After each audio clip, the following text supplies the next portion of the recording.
The storm had been battering Millbrook Falls for hours, turning the quiet Oregon streets into rivers of regret.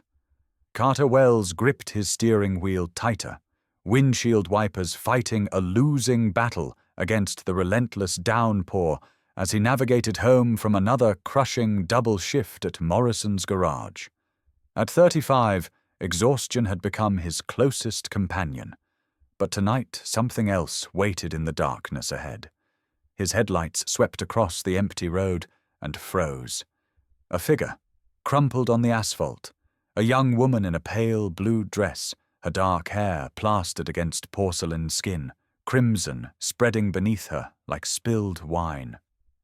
Carter's heart hammered against his ribs as he knelt beside her trembling form.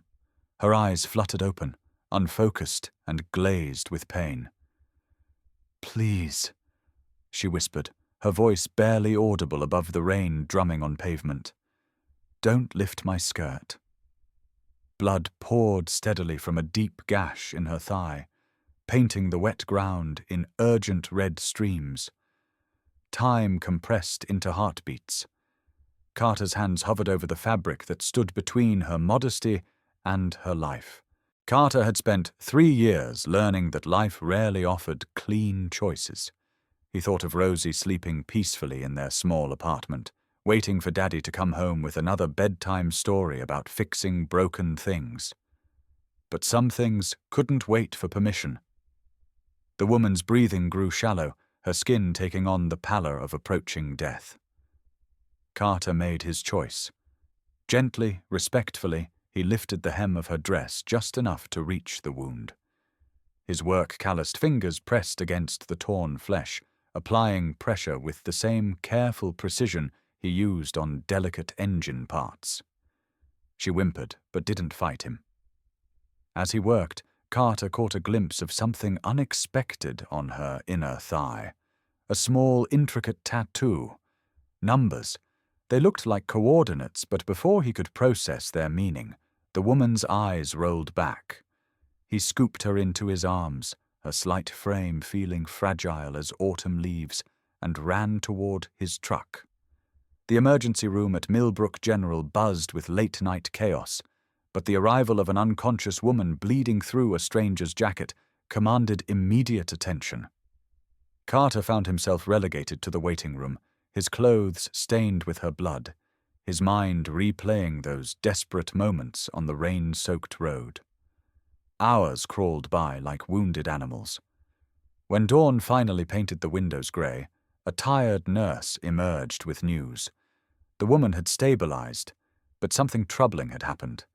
She'd awakened briefly, seen the medical staff preparing to examine her injuries, and vanished.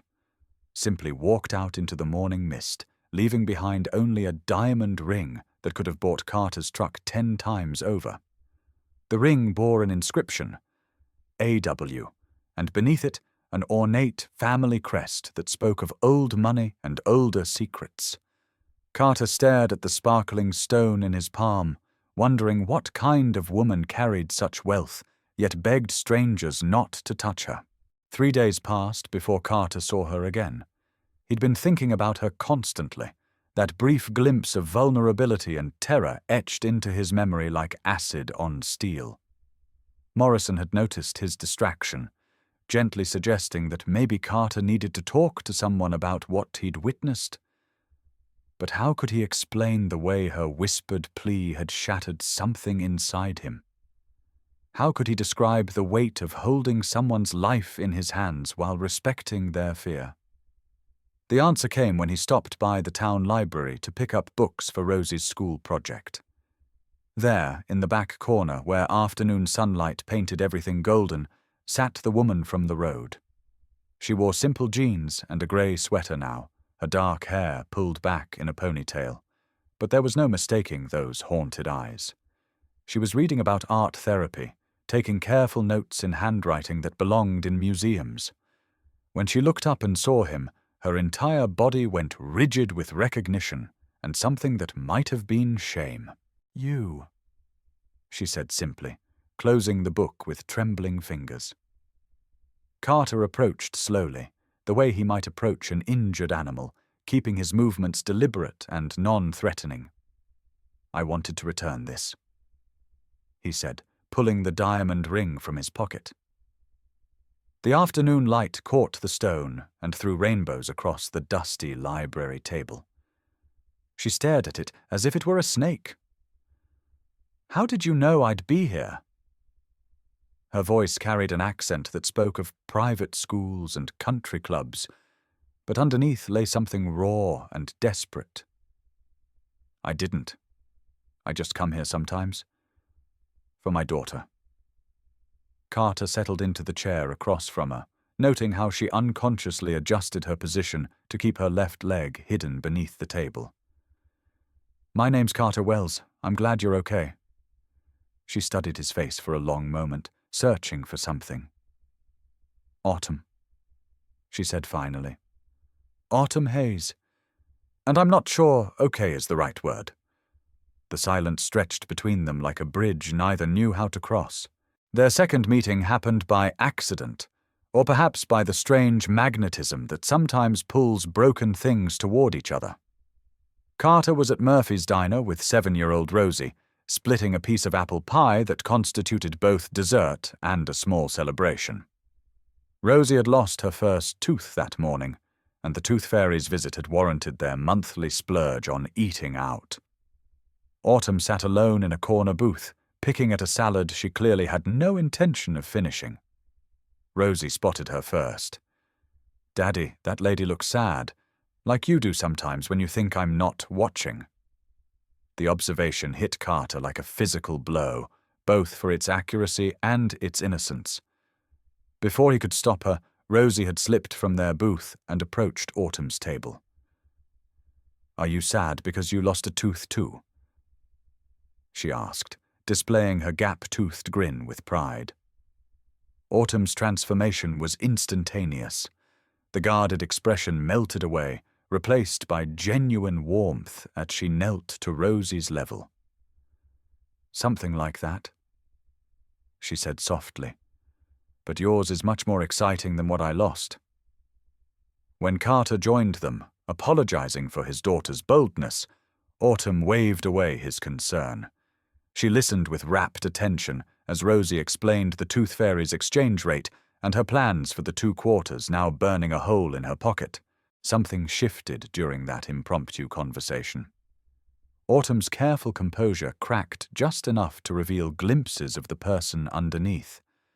She knew things about children that suggested experience, spoke about art with the passion of someone who understood creation as healing. When Rosie asked if Autumn knew how to draw, she sketched a perfect butterfly on a napkin with movements so fluid they seemed like magic. "How did you learn to do that?" Rosie breathed, eyes wide with admiration. "Someone taught me a long time ago," Autumn replied, but her smile faltered slightly, before things got complicated. Carter found himself studying her profile, noting the way she held herself like someone perpetually ready to run. There was money in her bearing, education in her vocabulary, but underneath it all lay a fragility that made him want to build walls around her. When they finally parted ways, Autumn pressed the butterfly napkin into Rosie's small hands. "For your room," she said. "Butterflies are good luck." As Carter tucked his daughter into bed that night, Rosie taped the napkin carefully to her wall. "I like her, Daddy. She has kind eyes, but they're scared eyes, too." 7-year-olds, Carter reflected, saw things adults spent years learning to miss. The third encounter came when Autumn appeared at Morrison's garage on a Thursday afternoon that smelled of motor oil and approaching rain. She drove a 10-year-old Honda Civic that had seen better decades, its paint faded, and its engine making sounds that would have made lesser mechanics weep. "It's been acting up," she said, popping the hood with the confidence of someone who understood machinery. Carter peered into the engine compartment and found himself impressed. Someone had maintained this car with religious devotion, every component clean and properly adjusted despite its age. "You know cars?" he observed, and something in his tone made Autumn's cheeks flush pink. "I had a good teacher," she said quietly. "Before." That word again, carrying weight like a stone. As Carter worked, Autumn surprised him by staying close, asking intelligent questions and anticipating his needs with tools. Her hands, though soft with manicured nails, moved with the sureness of someone who'd spent time under hoods. She rolled up her sleeves without hesitation, revealing forearms marked with small scars that looked deliberate. Self-harm, Carter realized with a pang, recognizing the signs from his mandatory first aid training. But when she caught him looking, she didn't flinch or cover them. Instead, she met his gaze steadily. "People deal with pain differently," she said simply. "Some people fix cars, some people fix themselves. Their friendship, if it could be called that, developed in the spaces between words." Autumn began appearing at the garage regularly, sometimes with legitimate car troubles, sometimes just to sit in the corner and sketch while Carter worked. She never got in the way, never demanded attention, but her presence had a strange, calming effect on the usually chaotic environment. Morrison, normally suspicious of anyone who didn't smell perpetually of motor oil, took to her immediately. "That girl's got something broken inside," he told Carter one evening as they locked up. "But she's trying to fix it herself. I respect that." Carter found himself looking forward to these visits more than he cared to admit. Autumn had a way of listening that made even mundane stories about stubborn transmissions seem important. She laughed at his dry observations about difficult customers, shared coffee that tasted better than anything he'd had since Linda died, and somehow made the garage feel less like a place of exile and more like a sanctuary. But questions lingered beneath their comfortable routine. Where did she live? How did she afford gas for daily trips to the garage? And why did she sometimes startle at unexpected sounds, her hand unconsciously moving to protect her left thigh? The turning point came on a Friday evening when Carter found Autumn sitting in her car outside his apartment building, her face streaked with tears and her composure completely shattered. It had been 2 weeks since their first library encounter, 2 weeks of careful friendship built on shared coffee and automotive troubleshooting. Now she looked like someone fleeing a catastrophe. "I'm sorry," she said when he tapped on her window. "I didn't know where else to go." The admission hung between them like a confession. Carter made a decision that would have horrified the cautious father in him just a month ago. "Come upstairs," he said. "Rosie's at her friend's house for a sleepover. We can talk." Autumn's apartment, as it turned out, was a weekly rental at the Millbrook Motel, paid for in cash and furnished with whatever she could fit in a single suitcase. She'd been living this way for over a month, she admitted, ever since fleeing from something she still couldn't bring herself to name. The story came in fragments, like pieces of broken glass she was afraid to handle too roughly. An engagement to someone her father chose, a wedding planned without her input, a growing realization that her life belonged to everyone except herself. Carter listened without judgment as Autumn described a world he'd only seen in movies. Charity galas where a single dress cost more than his annual salary.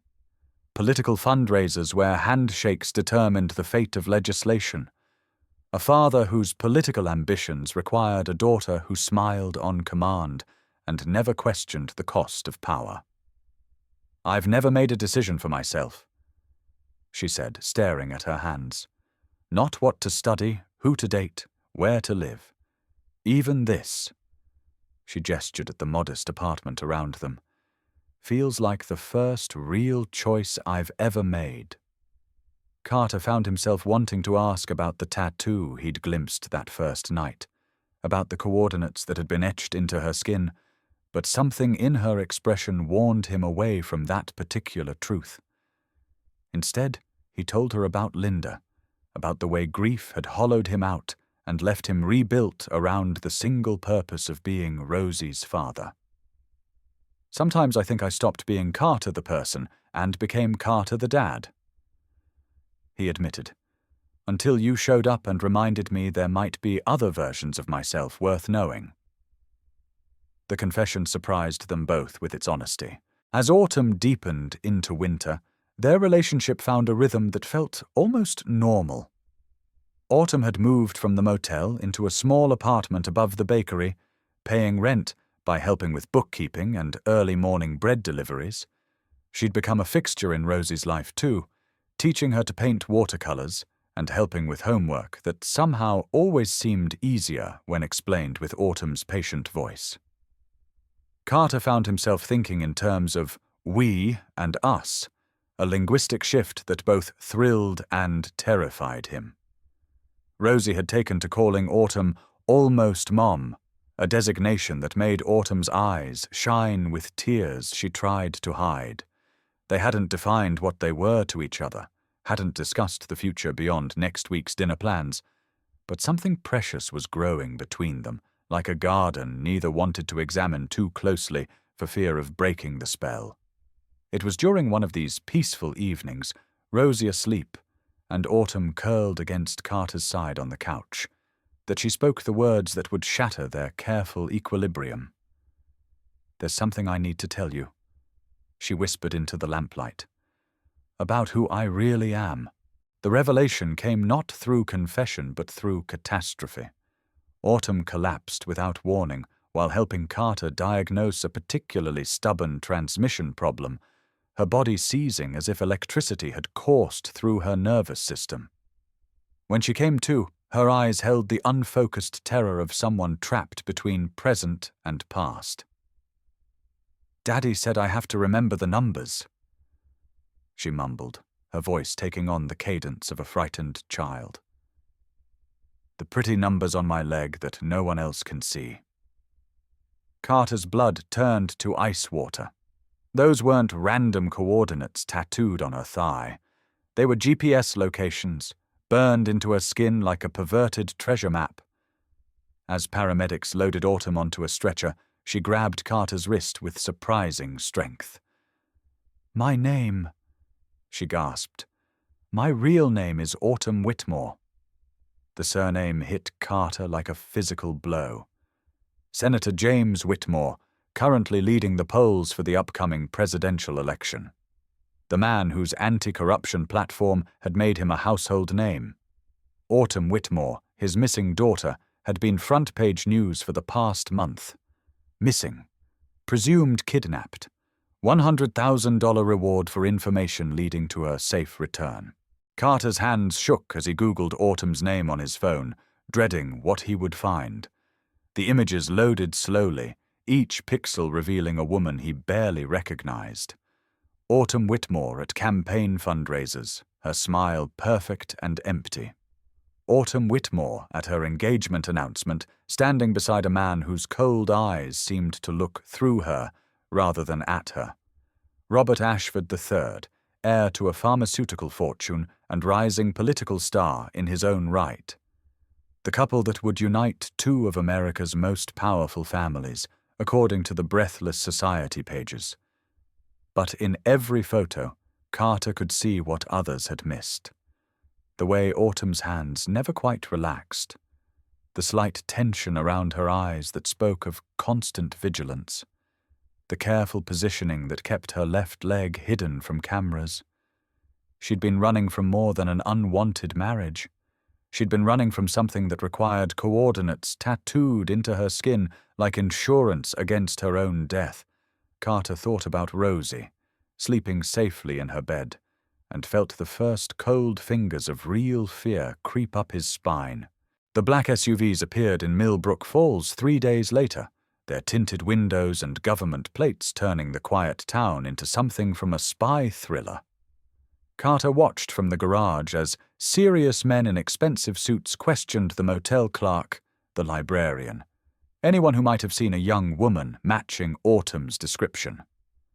Morrison pulled him aside with worry etched deep in his weathered face. "Son, I don't know what kind of trouble that girl's brought to our doorstep, but folks are starting to talk. Maybe it's time to call the authorities." but Carter couldn't shake the memory of Autumn's terrified whisper about the pretty numbers. This wasn't about a runaway daughter. This was about something far more dangerous, something that had driven a senator's daughter to choose homelessness over the safety of her father's house. That night, Carter made a decision that would either save them all or destroy the fragile peace they'd built. He drove to Autumn's apartment and found it empty, cleared out with the efficiency of someone who'd had practice disappearing. A single note waited on the kitchen counter, written in her careful handwriting. "I'm sorry. Some secrets are too dangerous to share. Keep Rosie safe." Carter's world narrowed to a single, desperate focus. Finding Autumn before whoever was hunting her succeeded in their mission. The coordinates tattooed on her thigh had to mean something, but without her to decode them, he was working blind. He spent the next day retracing their time together, looking for clues he might have missed.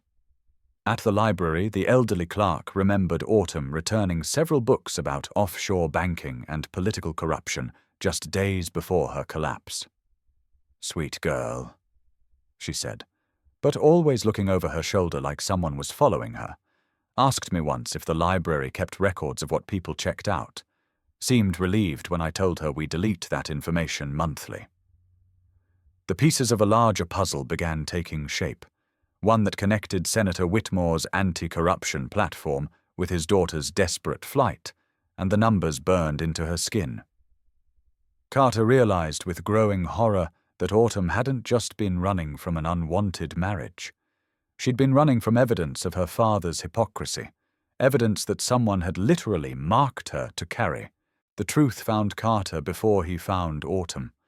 He returned home from another fruitless day of searching to discover Rosie missing from her after-school program, the babysitter frantic with worry and guilt. A woman came for her. She sobbed, said she was family, had identification. Rosie went with her willingly, kept saying she was happy to see almost mom. Carter's phone buzzed with a text from an unknown number. "Your daughter is safe. Meet me at the old lumber mill on Route 12. Come alone. A." The mill had been abandoned for 20 years, its skeletal frame a monument to Millbrook Falls' more prosperous past. Carter found Autumn there with Rosie, both of them hidden in the mill's office, where broken windows provided multiple escape routes. Rosie ran to him with the uncomplicated joy of a child who trusted that adults would always make things right. But Autumn's face carried the weight of someone who'd run out of places to hide. "They found me," she said simply. "I had maybe an hour before they would have taken me back. I couldn't let them hurt Rosie to get to me." The complete truth spilled out of Autumn like blood from a reopened wound, 3 years of carefully buried secrets finally seeing daylight. The coordinates tattooed on her thigh weren't just locations. They were GPS markers for a dozen offshore accounts containing evidence of her father's real funding sources. Money from pharmaceutical companies seeking favorable legislation, payments from foreign entities wanting influence in American politics, a paper trail that would destroy not just Senator Whitmore's presidential ambitions, but his freedom. When I turned 16, he had them tattooed on me. Autumn said, her voice eerily calm. Said it was insurance. If anything happened to him, if his enemies got too close, I would be the only way to recover everything. But if I ever betrayed him, if I ever tried to expose what those numbers meant, I would become a target for everyone he'd taken money from. Robert Ashford III hadn't just been her fiancé. He'd been her handler, assigned to marry her and ensure her permanent silence. The engagement party had been the night she'd finally understood the full scope of her father's corruption and her own role as both key and lock in his system of control. Carter listened with growing dread as Autumn described years of psychological conditioning designed to keep her compliant. The drugs slipped into her drinks at political events, the carefully controlled isolation from anyone who might offer genuine support, the subtle threats against people she cared about, delivered with her father's political smile. The night I ran, Robert tried to—" She stopped, unable to finish the sentence. "He said once we were married, I'd learn to be more cooperative. That's when I knew I'd rather die than spend another day in that world." She'd driven aimlessly for hours that night, her father's campaign car running on fumes and adrenaline until it finally died on the outskirts of Millbrook Falls. The storm, the accident, her desperate plea to Carter not to lift her dress. It had all been motivated by the knowledge that those coordinates represented a death sentence for anyone who knew their significance. "I never meant to drag you into this," she said, tears cutting tracks through the dust on her cheeks. "But when I saw how you were with Rosie, how you could love someone completely without trying to own them, I couldn't help hoping that maybe there was a different way to live." The sound of approaching vehicles cut through Autumn's confession like a blade. Black SUVs surrounded the mill with military precision, their occupants moving with the coordinated efficiency of people who'd done this before. "Stay with Rosie," Autumn told Carter, her voice steady despite the terror in her eyes. "Whatever happens, protect her. Don't let them use her against me." But Carter had spent 3 years learning that sometimes the only way to protect what you love is to refuse to let it be used as a weapon. He pulled out his phone and began recording, capturing Autumn's face as she spoke directly to the camera. "My name is Autumn Elizabeth Whitmore. My father, Senator James Whitmore, has committed crimes that I have evidence of. The coordinates tattooed on my left thigh contain the locations of offshore accounts that detail his corruption. I'm recording this because I may not survive the next few minutes, but the truth should." She rattled off the GPS coordinates from memory, her voice never wavering even as armed men surrounded their hiding place. Carter sent the recording to every news outlet he could think of, uploading it to social media platforms with tags that would ensure viral spread. The standoff lasted 17 minutes that felt like 17 hours. Robert Ashford III entered the mill flanked by men who carried themselves like private military contractors, their weapons visible beneath expensive suits. He looked exactly like his photographs, handsome in the way of politicians, with eyes that calculated cost-benefit ratios instead of expressing human emotion. "Autumn," he said, his voice carrying the tone of someone addressing a wayward pet. "You've caused quite a lot of trouble. It's time to come home." But something had changed in the time since their last encounter. Autumn stood straighter, spoke clearer, met his gaze without flinching. "I am home," she said simply. "This is what home feels like." Robert's smile never wavered, but Carter caught the flash of something ugly beneath its surface. "I'm afraid that's not your decision to make anymore. You're coming with us, and your new friends are going to forget this conversation ever happened." The threat hung in the air like smoke from a house fire, acrid and inescapable. Carter had exactly one advantage in a situation where he was outgunned, outmanned, and outclassed. He had nothing left to lose except the people he loved, and that made him infinitely more dangerous than men who fought for money or power. "The video's already uploaded," he said, showing Robert his phone screen where view counts climbed steadily. "Autumn's testimony, the coordinates, everything. You can kill us, but you can't kill the internet." For the first time, Robert's composure cracked slightly. Political scandals could be managed, witnesses could be discredited, but viral videos had a life of their own. "You have no idea what you've done," he said, his voice losing its calculated warmth. "The people those accounts implicate don't forgive mistakes. You've signed all of your death warrants." But Autumn stepped forward, placing herself between Robert and Carter's family with the quiet courage of someone who'd finally stopped running. "Maybe," she said, "but at least now everyone will know why we died. That's more than you were going to give us." The FBI arrived exactly 23 minutes after Carter's video hit 10,000 views, their timing suggesting they'd been monitoring the situation longer than anyone had realized. Special Agent Sarah Chen took control of the scene, with the brisk efficiency of someone accustomed to cleaning up political messes, but her eyes held genuine concern as she assessed Autumn's condition. "Ms. Whitmore," she said formally, "we've been looking for you for quite some time. Are you prepared to make an official statement regarding the allegations in your video?" What followed was 3 hours of the most surreal testimony Carter had ever witnessed. Autumn recited coordinates, account numbers, and dates with the precision of someone who'd been forced to memorize them perfectly. Each piece of information she provided unlocked another layer of corruption, revealing a network of illegal campaign contributions and foreign influence that reached far beyond her father's Senate seat. Robert Ashford III and his security team found themselves detained as material witnesses, their weapons confiscated and their phones seized as evidence.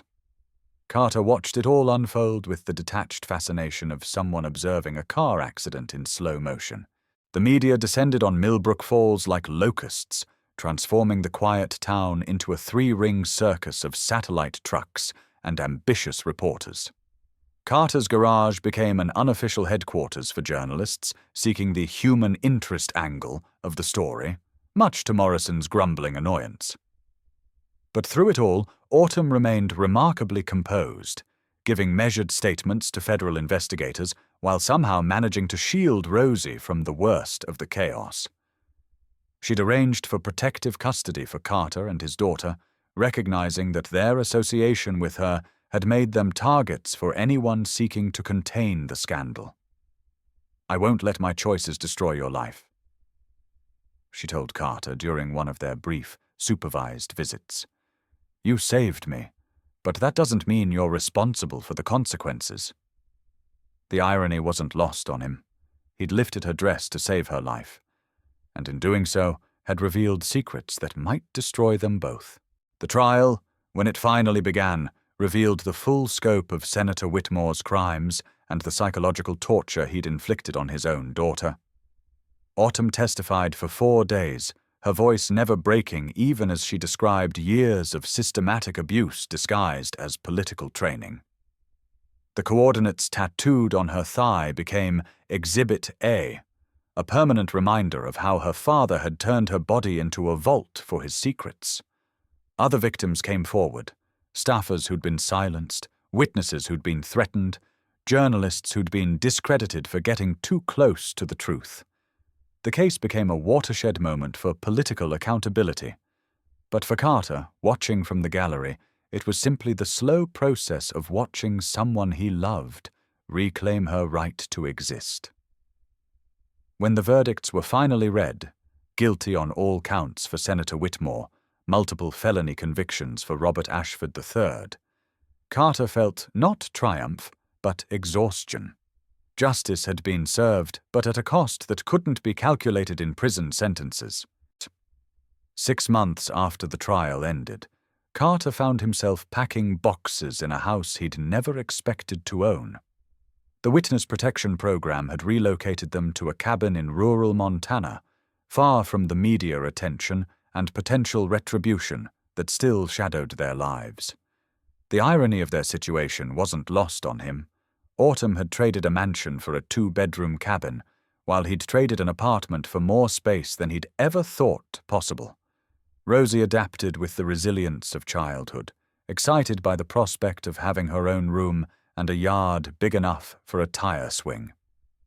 Autumn moved through their new life with quiet grace, teaching art classes at the local community center and helping Carter establish a small auto repair business in their converted garage. They'd never formally discussed their relationship status, never made grand declarations or exchanged rings, but something deeper than romance had grown between them during the long months of testimony and trial. Their new normal settled around them like snow, quiet and transformative. Carter woke each morning to the sound of Autumn making coffee in their small kitchen, her presence as essential as breathing. Rosie started 3rd grade at a school where no one knew. Her father had once been photographed with senators and criminals, where she was simply another kid who liked to draw horses and collected interesting rocks. Autumn's nightmares gradually faded, replaced by dreams she actually wanted to remember. The tattoo on her thigh remained, but she'd found a local artist willing to transform those sinister coordinates into something beautiful, a delicate pattern of wildflowers that bloomed over the numbers without quite hiding them. "I want to remember," she explained to Carter one evening as they sat on their porch, watching Rosie chase fireflies. "Not the pain, but the fact that I survived it." The distinction mattered more than anyone who hadn't lived through systematic abuse could understand. The reporters stopped calling after the first year, their attention shifting to newer scandals and fresher outrages. Carter's video had sparked dozens of investigations and reform initiatives, but the initial frenzy of attention had burned itself out like a wildfire. Occasionally, law enforcement officials would contact them with follow-up questions or requests for additional testimony, but even those interruptions became less frequent as the legal machinery ground toward its inevitable conclusions. Carter found himself grateful for the return to anonymity, for the luxury of worrying about ordinary things like Rosie's math homework and whether their truck would pass its next inspection. Autumn threw herself into her art therapy work with the passion of someone who'd finally found her calling, helping other survivors of abuse discover their voices through color and canvas. "Healing isn't about forgetting," she told her students. "It's about choosing who gets to write your story going forward."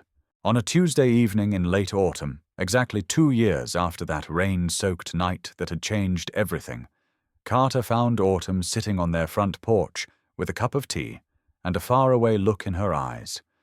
Rosie was at a friend's house for a sleepover, leaving them with the rare luxury of uninterrupted conversation. The air carried the crisp promise of winter, and somewhere in the distance an owl called to its mate with patient persistence. "Do you ever regret it?" Autumn asked without preamble, her voice barely audible above the evening chorus of crickets. Carter knew she wasn't asking about their relationship or their move to Montana. She was asking about that split-second decision to lift her dress despite her terrified plea, the choice that had saved her life, but set in motion everything that followed. He considered the question seriously, thinking about everything they'd lost and gained in the intervening months. "I regret that you had to go through any of it," he said finally. "But I don't regret saving you. I can't." Autumn nodded, as if his answer confirmed something she'd already known. "I used to think courage meant never being afraid," she said, watching the first stars appear in the darkening sky. "But you taught me it actually means being terrified and choosing to act anyway." They sat in comfortable silence for a long while, two people who'd learned that some conversations didn't require words. Carter reached for her hand, noting how the calluses she'd developed from working in their garden had softened the manicured perfection she'd once maintained. Everything about their life was smaller now. Their house, their bank account, their circle of friends. But it felt infinitely more real than anything either of them had known before. When Autumn finally spoke again, her voice carried a contentment that would have been impossible to fake. "I'm happy," she said simply. "For the first time in my life, I'm actually happy." Carter squeezed her hand gently, understanding that happiness, for people like them, wasn't a destination, but a daily choice. The conversation turned to practical matters, Rosie's upcoming school play, their plans for Thanksgiving, whether they should adopt the stray cat that had been hanging around their garbage cans. Ordinary concerns that felt extraordinary after everything they'd survived. As the night grew colder, they moved inside to their small living room, where a fire crackled in the stone fireplace Carter had rebuilt by hand. Autumn curled up beside him on the second-hand couch they'd found at a local thrift store, her head resting on his shoulder with the trust of someone who'd finally learned to feel safe. "What do you think happens next?" she asked, her voice drowsy with contentment. Carter considered the question, thinking about the future they were building one careful day at a time. "More of this," he said quietly. "Just more of this." It wasn't a grand romantic gesture or a promise of eternal bliss. It was something better, the commitment to keep choosing each other, one morning at a time, for as long as they both drew breath. Outside their windows, Montana spread beneath a sky so clear and dark that individual stars stood out like pinpricks in black velvet. Inside, 3 people who'd found each other in the aftermath of tragedy had created something precious. A home built not on shared history, but on shared hope. Carter listened to Autumn's breathing slow as she drifted toward sleep, and felt the deep satisfaction of someone who'd finally learned the difference between existing and living. Tomorrow would bring new challenges: Rosie's questions about her changing family, Autumn's ongoing therapy sessions, the eternal struggle of making ends meet on a mechanic's salary. But tonight, in this moment, everything was exactly as it should be. Some stories don't end with grand gestures or definitive conclusions. Some stories just continue, quietly and persistently, like love itself.